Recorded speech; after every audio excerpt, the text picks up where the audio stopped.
I would request the participants to kindly stay muted and please unmute yourself while you ask questions. For the today's session, we have the topic for the today's session is Ask Me Anything on Licensing. And we have with us Mr. Venkat Kamalakar Bundla, um, the speaker for the today's session. Mr. Venkat, he is the founder, CEO, and managing director at Garphi Biosciences Private Limited.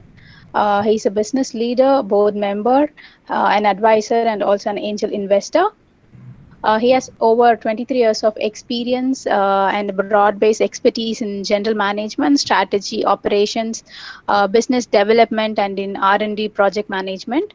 He also spearheads the operations of Garphi Biosciences Private Limited, which is a multidisciplinary consultancy that specializes in licensing facilitations and also in business advisory services to biotechnology companies globally. So we are happy to have you here, sir. So usually in our AMA session, so we'll have the speaker to set the tone for the session, and then we'll go forward with the questions from the participants. So over to you, sir. Thank you all. Good evening to you. And thanks Muthu and the entire team at the IIT Madras Incubation Center and the MedTech Incubation Center for giving me this opportunity to interact with you all. I would try and I would love if we can make it more interactive. As I alluded to before the beginning of the session, I'm not so sure what's the background of all the people. So I'll do let me know if I'm going too basic.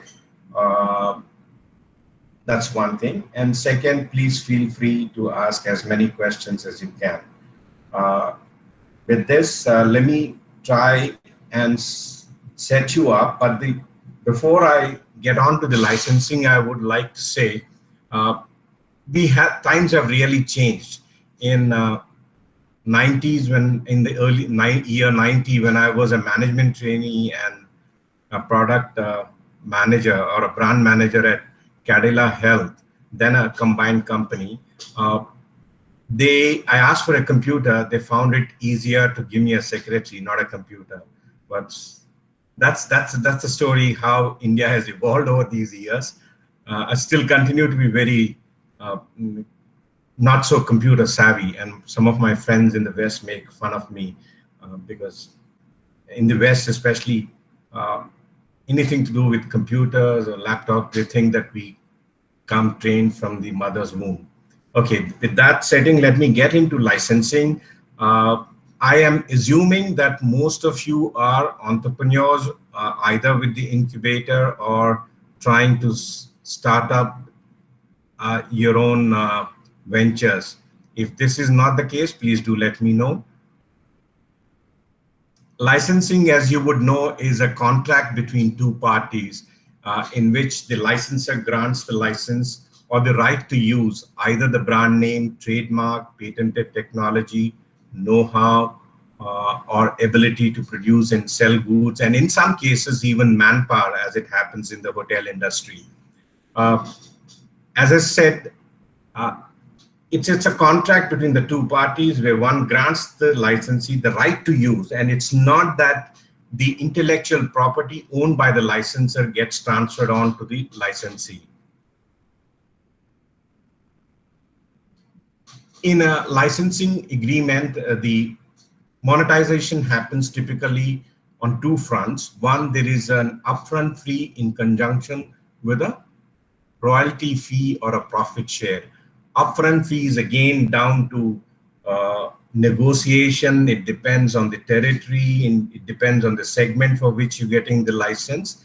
And the royalty fee is determined based on either volume sales or similarly profit share either on volume sales, or a certain minimum amount is assured before you get into the agreement. The royalty fee is an ongoing fee paid at predetermined intervals. It could be every quarter, 6 months, 12 years. So there are various versions of this. People tend to get into your P&L, product sales, and see how you've been doing, and then determine. So, but then there is absolute transparency when it comes to licensor. The license, when it comes to the royalty fees or the profit share, the licensor in general insists on having the right to audit the sales figures, either from your warehouse or from your office, P&L books. The advantages of licensing essentially it helps some of the companies which may not have their own wherewithal to have the entire infrastructure to commercialize faster by capitalizing on somebody else's distribution network or manpower or access into the market. So, and he's to that extent, the licensor is able to avoid upfront capital investments in creating those fixed infrastructure, be it the sales and distribution networks, officers, and in some cases even applying for marketing licenses, complying with the regulatory requirements within the territory. The territory, as you will find in the subsequent slides, could be part of a country, it could be a totally external country, it could be a continent, it could be part of a city. And the other advantage that the licensor or early stage innovators get is they are able to augment their cash flows through one-time fixed deposits, which many of the entrepreneurs would say it really helps in the early stages, not only to ramp up the commercialization of the product, but also to meet product improvement and other cash flow.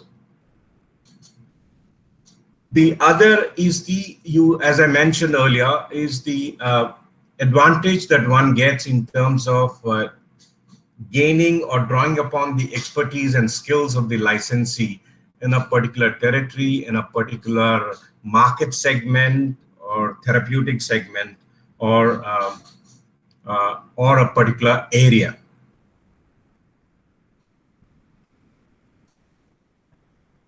Thus, the licensee, for the licensee, it is his ability to expand his market franchise through better products or larger product baskets quickly. The second is he's able to increase the productivity of his existing infrastructure, be it in sales and distribution, driving down the overhead costs and increasing the profits. And he's also not burdened with the risky research and development costs for developing the newer products, or the risk of failure is very little. He may not make a lot of profit, but then this is the advantage that he has in terms of ramping up his revenues, increasing his productivities. Some of the challenges are, as some of you would know already, is the risk of IP theft or know-how leaks. A lot of times, some of the licensees are not able to perform or deliver the desirable results in the territory for whatever reasons. And the other is the licensor is completely dependent on the abilities and resources and the market intelligence of the licensee to generate his revenues. And the licensor, at times when the licensee is having multiple agencies, runs a risk of being exposed to intellectual property theft. The other thing is from the licensee purview, he's not always responsible for production. It might be coming from the licensor, and hence he is dependent on the supplies from their side. The licensee normally is responsible, most cases, for the marketing and selling. That remains in his control. And from a licensing perspective, you are dependent on the licensor's intellectual property to meet the customer demands in terms of newer nuances or variances or improvements. And no matter what, you have to end up pay the upfront fee and royalty to the licensor. As I said, most of the agreements have a minimum threshold level which is prefixed whilst signing the agreement. There are typically three types of licensing agreements. I would not get into it. Exclusive and non-exclusive, they are self-explanatory. Uh, Exclusive could be, the difference is between exclusive and sole license is sole license is granted across the table into various markets, into various market segments, and exclusive to that extent maybe and also the territory. Sole license is across the globe, whereas exclusive, it could be one part in a particular territory, in a particular use case, or in a particular segment. It's restricted. The difference between licensing of products and copyrights is copyrights generally tends to be towards trademarks and content. So this is more of use in the publishing industry and the media and the entertainment business. Again, there are subtle differences between licensing and franchising. The payout in both the cases is upfront plus royalty or profit share at periodical intervals, whereas the payout in the case of franchising is instead of a profit share, it's more of a management fees which goes towards all kinds of activities that the licensor does, including advertisement. The scope in the case of licensing is restricted to one particular product or one technology, whilst in case of franchising, it's all encompassing. So if you are a McDonald's franchisee, you get to get whatever McDonald's is pushing or pumping out in their different formats. In case of the business, normally licensing is people who have established distribution, marketing, infrastructure, presence in a particular country. So they tend to be well-established business. Whilst franchising, more often than not, it's a startup situation where a new guy comes around and finds the opportunity, and so he wants to start franchising in a particular territory. The duration can vary. There are no hard and fixed rules. Normally, it tends to be between 16 to 20 years for licensing, whilst for the franchisee, it's at least 3 to 5 years. Sometimes it can be extended to 11 years. The selection of partner in licensing tends to be more intensive, as I said, because in licensing, you are looking at a particular party based on their skill sets, on their ability to service the customer needs. In franchising, it's, of course, does play to some extent, mainly is his ability to start up and run with the company's set regulations. In terms of research, you have very little benefit from ongoing research in the case of licensing, because licensing, as I said, is restricted to one product and one technology. It is strictly, it could even be just one particular segment, restricted segment, or one particular territory. But in case of franchise, you got newer products that the licensor is bringing. In licensing, it's not your birthright to get whatever the company is developing or bringing or commercializing products. I think in the licensing, as you would know, is goodwill is not yours as much as it is the licensor. Whilst for the franchisee, Sir, sorry to interrupt, sir. We could not hear you properly, sir. Your voice is little breaking. I don't know, because of, that's why Maybe probably because of maybe you can switch off your, maybe you can turn off your video, sir, to maintain the bandwidth. We could not hear you properly, sir. The last part, your voice is breaking. Yes, sir. I just do that. How do I switch off my video? But if I switch off my video, You need to switch the screen to Google Meet, sir. I did it.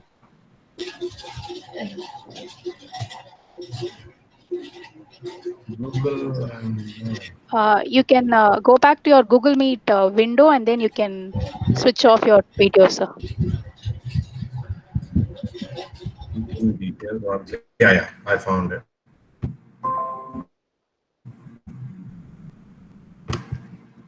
Yeah, done. Yes, Yes. sir. Now Yes, it's sir. done? Yes, sir. We can Okay. go ahead, sir. Yes, sir. And now how do I get back to the previous screen? We could see your presentation, sir. Okay, I'm not seeing it. But now we could see your Google Meet. You can open your presentation once again, sir, so that we can able to see that. Yeah, open. It says you're presenting everyone. Um, we could not see your presentation still, sir. I will go to Sir, to present now. avoid confusion, I can present it, sir. I can present it right now. It's Okay.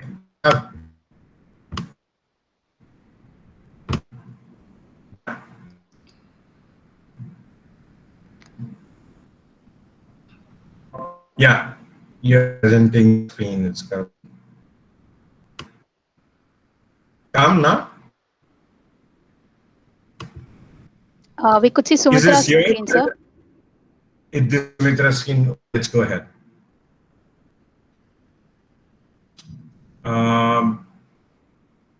We have to go to the last slide of franchising licensing differences. Is my voice very clear now? Yes, sir. It's clear now, sir.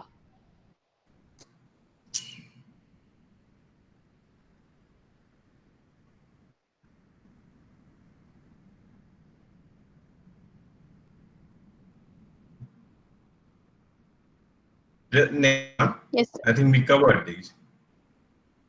The next slide, Sumitra. The one before this. No.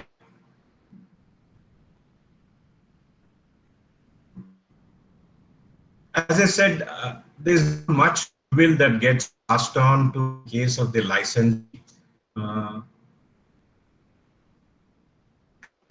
It's totally the license. Everything is to the account of the licensor.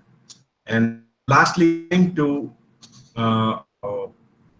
negotiation part, I feel compared to in franchising, in licensing, the licensees enjoy better measure of negotiation bandwidth or leeway. They can use their big muscle and establish position in the marketplace, including their core strengths to drive better buy-in. Unlike franchising tends to be more of a standard fee structure, menu kind of a stuff. Next, please.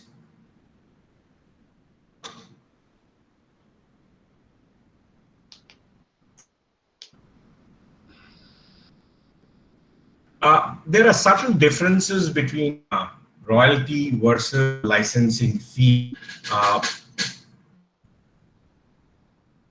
Royalty, it comes specifically in other industries, not the product industries, especially in of the brand industry where you're passing on brand name, or in the software industry, royalty fee for each copy of a work. So like, for example, what you see in case of Microsoft, whatever, every time one computer is sold, the guys get the operating system.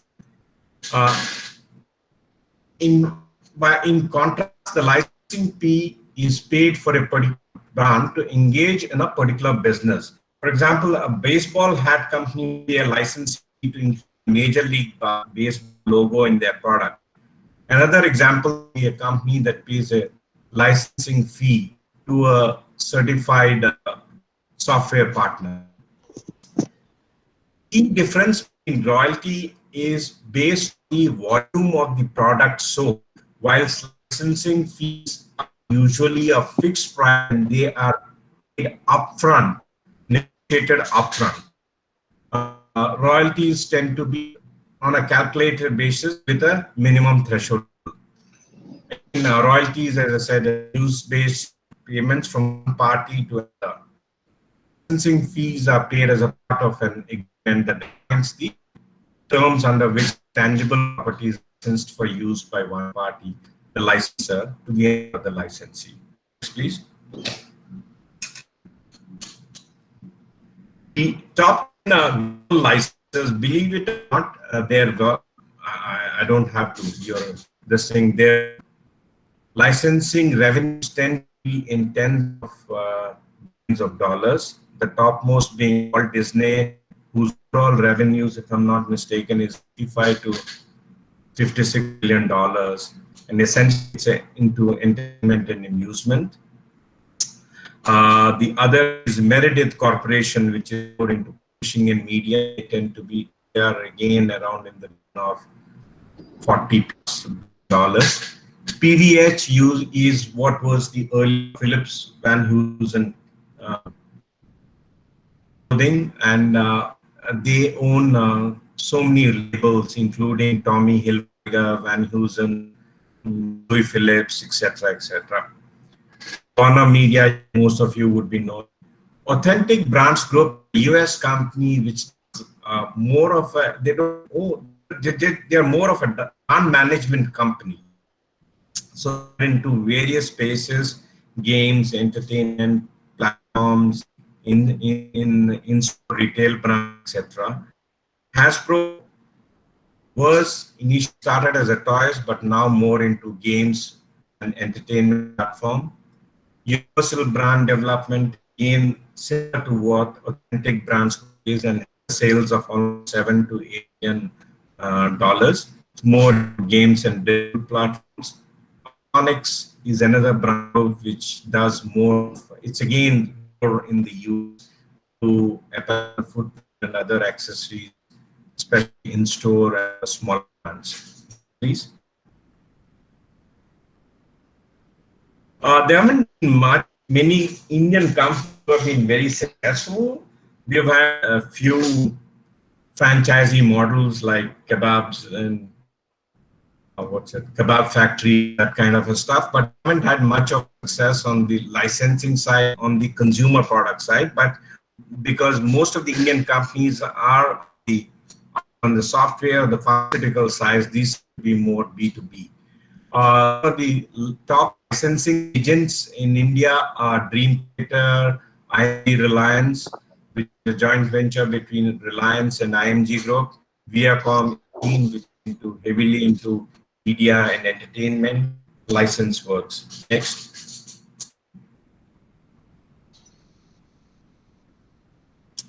These are some of the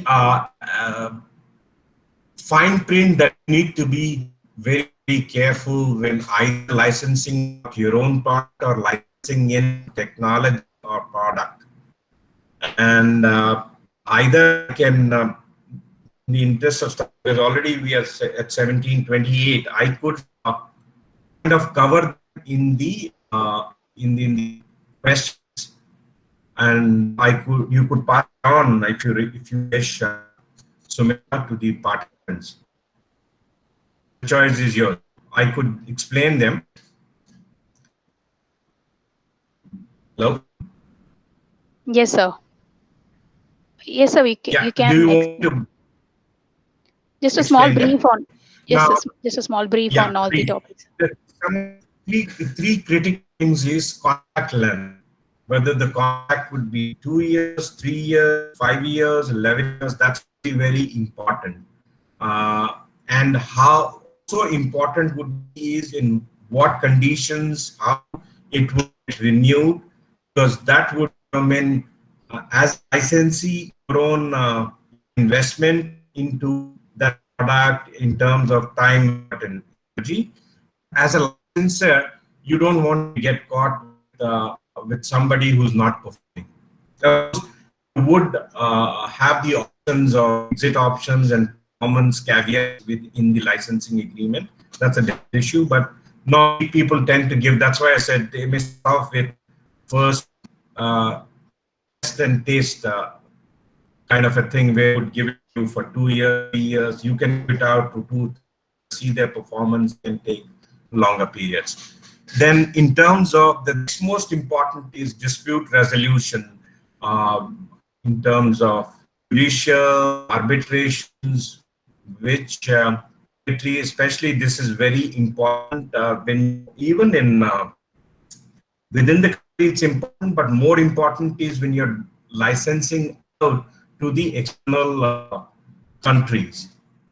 Normally, large Indian companies prefer to have either London, that's the easiest jurisdiction, or the Swiss jurisdiction, especially, but the US companies insist on having a US jurisdiction, and there again in US, each state has its own set of rules. So that's very critical. The jurisdiction is very important. The third important thing is exclusivity. Exclusivity for which territory, for which business segments or sector. Like for example, you are licensing in, say, some product from Walt Disney, one of the brands. So whether you would be able to sell cups or glasses, or whether sporting goods or magazines, whatever it is. So you have to be very, very clear in terms of the terms of what all you will get and what would be the law, because you may be investing in certain guy turns up and says it's non-exclusive and I give it to another party. Your hard work waste. Next, please.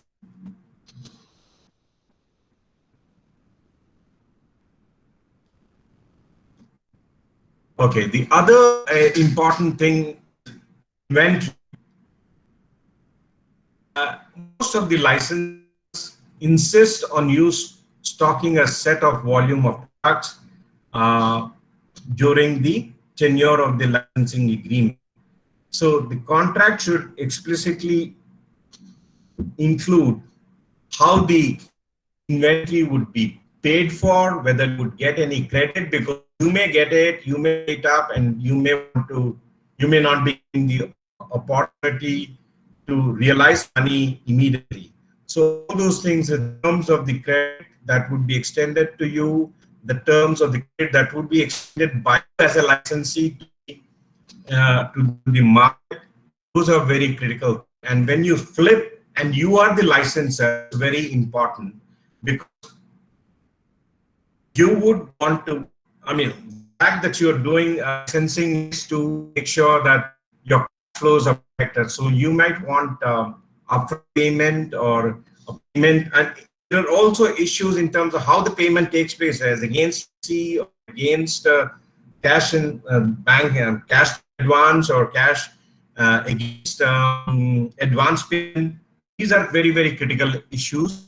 And the second most important thing is the minimum sales requirements that are required. As I said, performance is very key, both for the licensor and the licensee.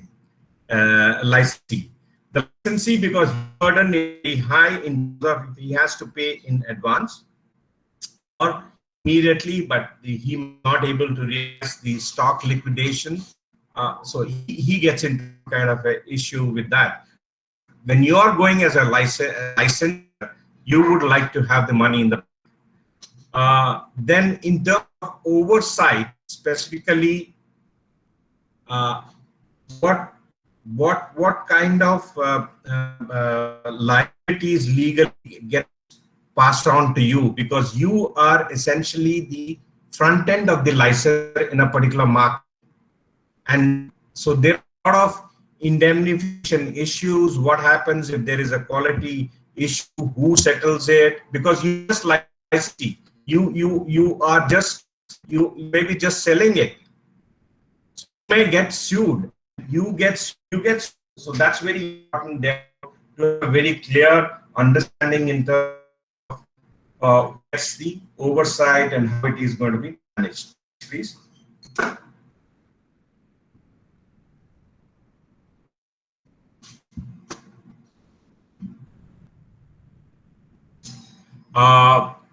Quality control is very, very critical, especially in fields like pharmaceuticals, biotech, or automobiles, where there's a high end of precision manufacturing. Not that it is less important in consumer goods, but I'm saying in the industrial goods, quality control is very important. And part of, as a, if you are licensed, if you are a licensor, you have made excellent product, but then the licensee has not stored it in the right conditions that he ought to. It becomes very important who is responsible for what, and for the, and if the customer the end customer experiences some kind of problems with the product, then who is liable for that quality issue.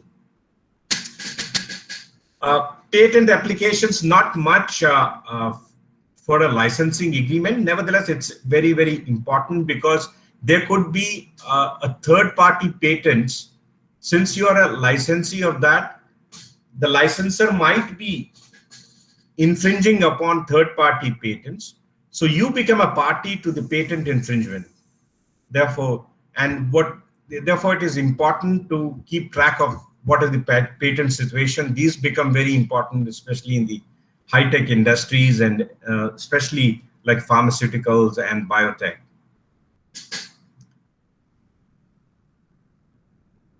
The payment amount is, as I said, is what will be paid in what tranches. All that comes into this. That is what is payment schedule, I was saying. How you would pay out, how you would pay out post the upfront payment for the licensing arrangement, for the royalties and profit share at what periodical intervals. Next, please.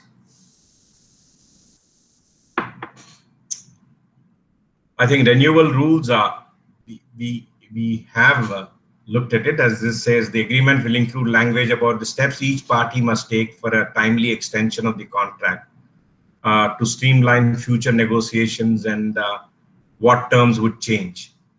So how you will extend the length of the deal by default. All those gets covered on this. And the other two important is returns and allowances.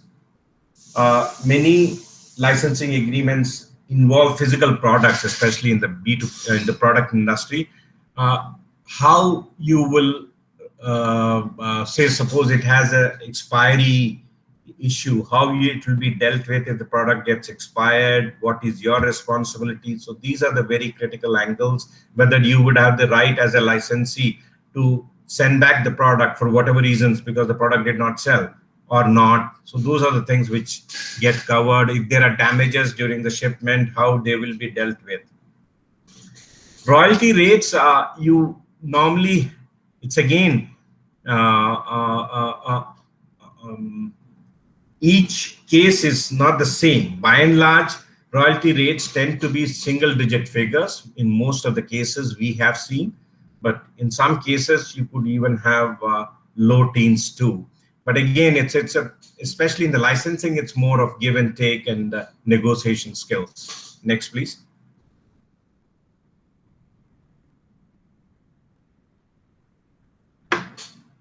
You may, as a licensee, want the right to sublicense the innovation to additional parties or to other channel partners or people who are from other segments of the industry.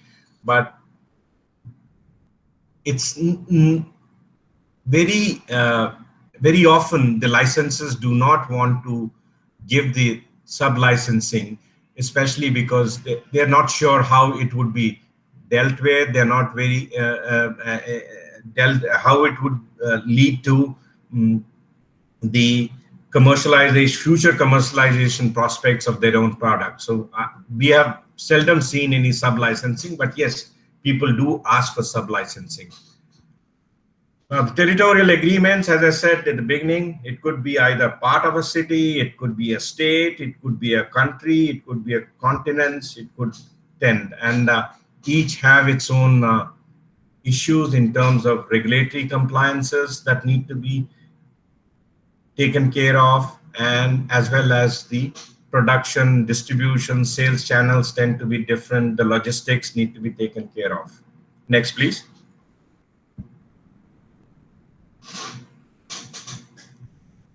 Again, there is a quick checklist for a licensing agreement. Arbitration, whether you would have one arbitrator or from both sides. Arbitration rules, which states you will follow the rules, which countries' rules you will follow, which jurisdiction you will follow. Assignment provision. This is again important. If the licensee gets acquired, especially from a licenses point of view, it's very, very sensitive. So again, assignment, how it will happen, whether the licensor can deny it or whether he would grant him. Auditing, I mentioned earlier, some comes especially in cases of profit share or royalties, where both parties agree on a third party professional agency, like one of these big five, PwC or EY or some other guy.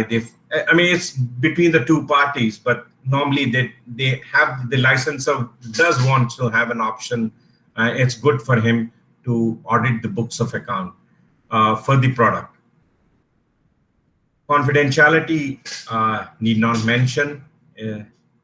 It survives even the termination, and how long it would survive, non-disclosure, unless, and then again they have the fine print, like for example, if the government of a particular territory or the country wants you to declare in the interest of public safety or whatever, then you cannot deny it. All those are standard clauses which the lawyers deal with. Considerations, it essentially deals with the payments, how the royalty will be calculated, how would the returns would be calculated or accounted for, any trade promotions given, how they would be accounted for. So there's no one this thing, but these are all important things to be kept in mind so that you have a long-lasting relationship, both from the licensors and the licensees perspective. Next, please.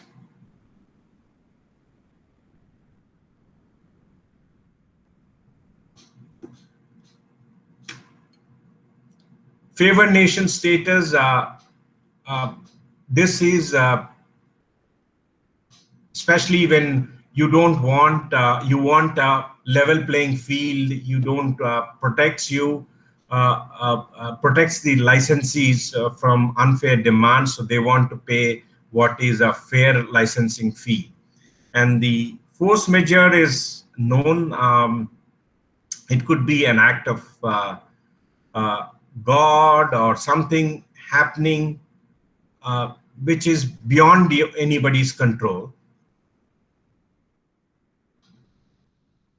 Improvements, as I said, within the product, I mean, it's better to clarify in advance whether sometimes if you have, like for example, if somebody is giving you a pill with say a phone, iPhone is being, say iPhone 5 is being licensed to you.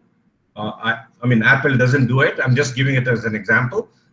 So it doesn't mean that you will get iPhone 6 too. So those are the things, when there are improvements, when there are really changeovers, what happens? Those are the things that people need to address in those situations. Next, please.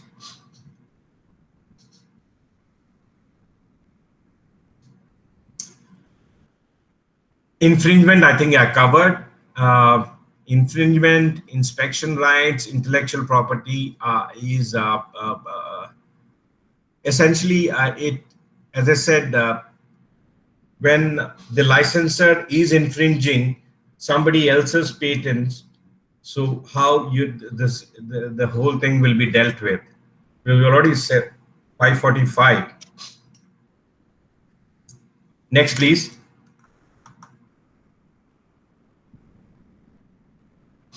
There are the usual restrictions. The licensor, as I mentioned, always feels that he has the crown jewel. That's his crown jewel, and so he would like to make sure all control stays with him. So how to that extent, there are a restriction list, and it's to the licensee's negotiation skills how he skillfully tries to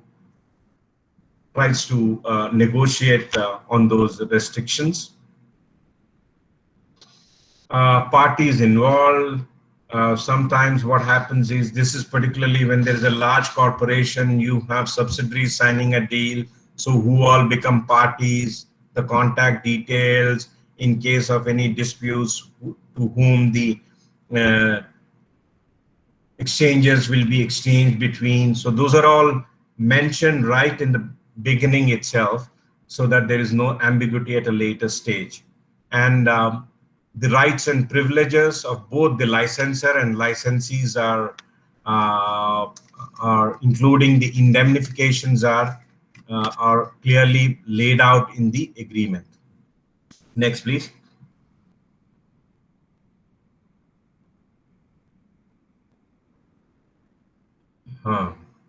The schedules is different details of various products, subsections, how it would be covered, how the timetables of supplies, all those are come under schedules, how the payments would be made. So these are all schedules, but they're all for ease of operation. They are mentioned in detail, but they all form a part and parcel of the licensing agreement. And in terms of termination, what happens when they terminate, what would be the cool-off period, what would happen to the rights that were granted, what would survive the termination clause. Like, for example, you may have bought in a product bought in a product, but you are responsible before the termination, so you're responsible to pay up. Or likewise, for the licensor, the profit share or the royalties need to be paid out. Just because you're terminated doesn't mean that whatever royalties, or because royalties and profit shares tend to be post the sale, and normally happens like 3 months or every 6 months or a yearly basis. Warranties, the usual warranties, and the country of law, we have already covered earlier, the jurisdiction. Next, please.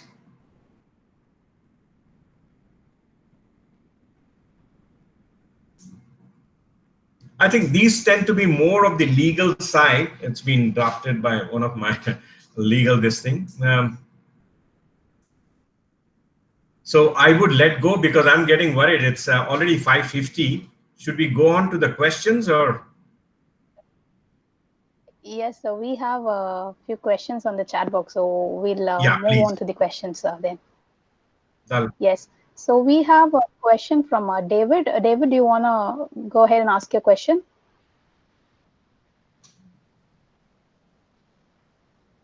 David, please unmute yourself and go ahead with your question.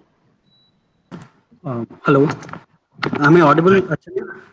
Yes. Yes, David, you're. Yeah. So, sir, what are the different methods to estimate the value of a license? Is it based on the technology, or is it based on the market, or how do we estimate it? That is, for each product, you would determine either, say, for example,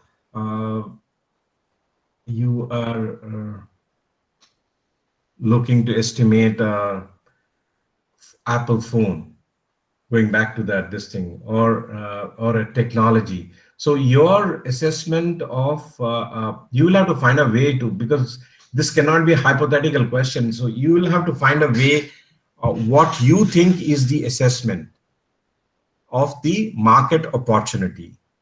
And then the licensor, if you're a licensor, then the licensee will tell you what he can do, and then you try and match up. So there's no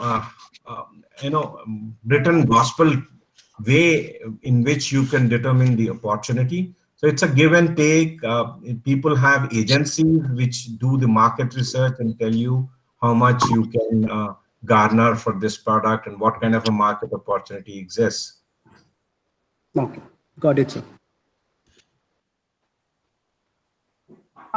Thank you, sir. So next question we have from Sumitra. Sumitra, do you want to go ahead with your question? Yes, Archana. So, hello, sir. So, my question is in the startup perspective. So, what are the key factors to be considered by a startup before licensing their technology? Uh, I mean, are you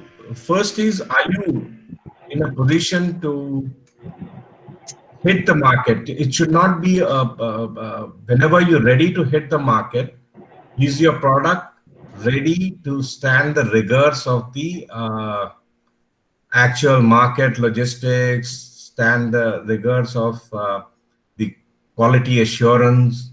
Those are the things. I don't know if you meant that or at what time you should commercialize. It's once you have commercialized your product and it's going well in your home market on your own, then I think you would be slowly ready. But right on day one, if you want to license, unless it's some kind of a edge technology, it may not be so easy. So normally in product-based companies, people have gathered some experience in their home markets, and once they have honed and perfected the product and the logistics, logistics because how it's transported, how it is stored, how it is retailed, then they go out for the licensing so that they can ramp up the commercialization. And second, also you will have to be very clear that you would be able to meet the demand. Product can get killed. If your production is geared up only for 3,000 pieces and you are licensing into a market which has 10,000 market potential or say 15,000 market potential, you won't be able to meet the demand. Again, I don't. Did I answer your question? If you want, you can have a follow on. Yes, no, sir. Sorry. This is okay, sir. Thank you, Archana. Thank you, sir. Yeah, thank you, Sumitra. So we have next question from Deepak sir. Deepak sir, do you want to go ahead with your question? Yeah, my question is similar. In fact, is there a possibility to license a product before it is launched, which means that it's not? So I've created it. So one option is it's been prototyped and the proof of concept is there, and the other even more strange situation would be question would be that would it be possible to license a product even before it's prototyped as a concept? So, because one of your slides said that one of your beginning slides that the licensor can use the funds for towards development. Sure. So, is it No, you're possible right. to In pharma, what happens is once you have established proof of concept, most of the products get licensed out and with big numbers. And at a concept stage, if you have strong IP around the product in terms of written, published papers, etc., you may have some chance. But then, I mean, it's your assessment. I'm not saying there have been cases, though rare, before even the prototype getting licensed.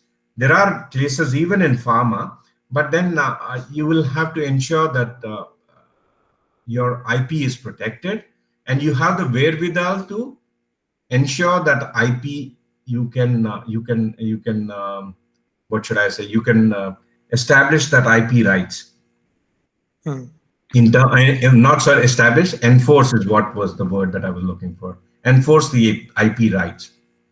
If you're a small startup, you would bootstrap with some 20-30 lakhs and you want to have a patent challenge with say Pfizer in US, it's not so easy.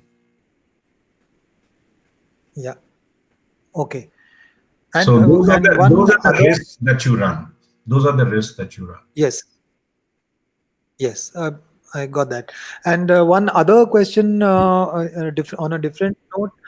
Um, Once again, is there a like a for a product now, not maybe for a medicine or something, but for a product, and that also a product maybe which would cost in the range of say 1,000 to 2,000 bucks. That range of a product. Is there any thumb rule of a range of royalty that one could like? Uh, like a thumb rule range of royalty, because people throw these numbers 3 to 7% and all that, but somebody like you, I mean, who's in the business, if you say hey something, that will be more. See, as I said, I mean, single-digit royalties are very much the way of life. But see, what all depends is what kind of retailing it entails. Say, for example, you'll say something like a high-end luxury item. So there are a lot of expenses involved around the brand. So there you may not get a very high royalty unless you sell above a certain number of products. So that's where the licensees insist on, because there are a lot of expenses involved. So it's actually a give and take, and I would say, because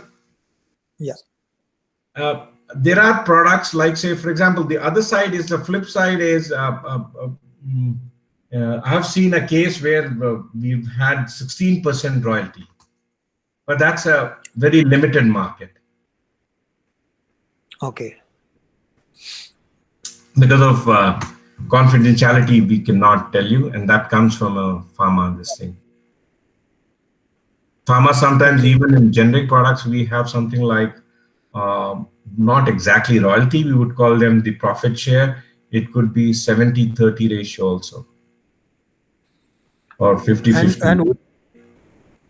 And what is an ideal? Sorry, this is the last of the three questions that I have. What is the ideal benchmark to fix your royalty on? Is it like the MRP? Is it the cost price? One is at two or three things go in it. At what stage of business you are in. You are choosing the denominator may not differ, but that should be auditable. Like if the MRP is say 100, and because of whatever reasons you are required to give a discount of 15%. Yeah. So net price tends to be the best situation. And there again, the licensor will have a caveat that whatever discount is fixed in mutual consultation. Yeah. Okay. Thank you so much. Yeah. Pleasure. Thank you, sir. So at the interest of time, we'll take the last question from the chat box from Kailesh Mehra. Kailesh, do you want to go ahead with your question?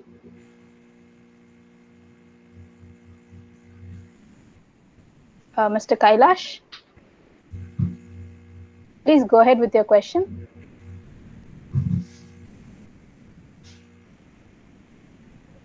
Is I audible? Yes, you're audible. Yes. Hello. Yes, sir. Hi, this is Kailash. Actually, I would like to know if there are any platforms or resources are available in India which are helping to provide our license to other countries or something kind of that. There are a lot of law firms which specialize. Law firms? Yeah. Okay. So, and do government support any these organizations? Sorry? Do government supports or type of any organization? You want people to advise you on how to license, right? Right. Or you want to do the other way, you want to license in? No, we have developed a solution. We want to go for the licensing in other countries. So there are various depends which industry you are in. So you could write to the industry organizations. There are a lot of, I showed you some of these companies. They do a lot of franchising. There are established companies which try and help you on franchising. And then there are a lot of law firms who have counterparts in different parts of this thing. So so those are the cases. That's how it's done in the high-end industries, say software or in this thing. But maybe if you tell me which industry you're thinking of, then I can be more pinpoint. Healthcare industry, sir. Healthcare. Healthcare, it's, I would say, law firms, industry organizations are there, and there are specialized companies like ourselves which are into licensing. So the licensing important is you have to reach the right person. Right, sir. And these specialized professional agencies, I mean, it's not something which you can do on a platform. These specialized agencies will do their own due diligence on your product, tell you whether you are ready for licensing and what are the issues, pitfalls, advise you in coming up with the licensing strategy. Pick up the right partner.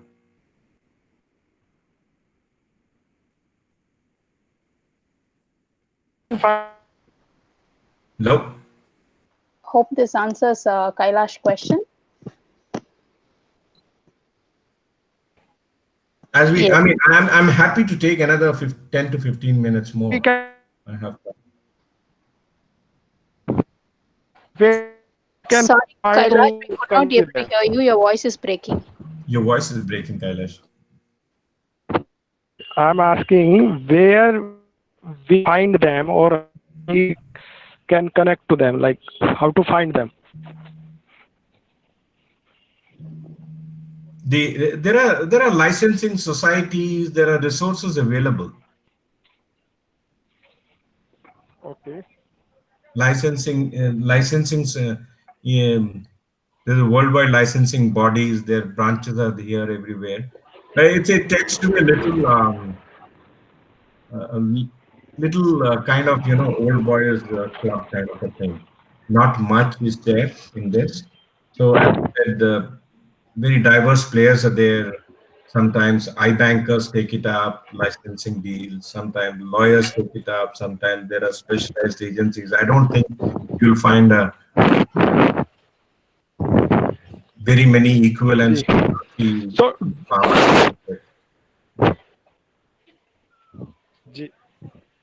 so do government promote these type of licensing to the other country? Like if government have any policy regarding this, or any plan, or like any platform for this? Licensing, they don't give any promotion, but then they give you export benefits, no? Those are separate. Okay. Gee. Okay, thank you, sir. Thank you so much. Thank you, Kailash. So before we wrap up, any other questions from the participants? Yes, so just now, sorry, one more question. Please. You just mentioned about export benefits. So you're saying that licensing also will be exempted and all that? What are the benefits that one gets from licensing a product, like outside? No, if you're sending the product benefits, no? Yeah. And if you're, because if there is no product that you're selling, just licensing the technology, then you will get a GST drawback. But those are different. That's a totally very extensive area which we will have to get into. But you do get. Okay. I mean, depends. You know, I mean, I cannot give one size fits all kind of answer. But then, if you're exporting a product, you will get the benefits, whatever benefits that are applicable or due to you.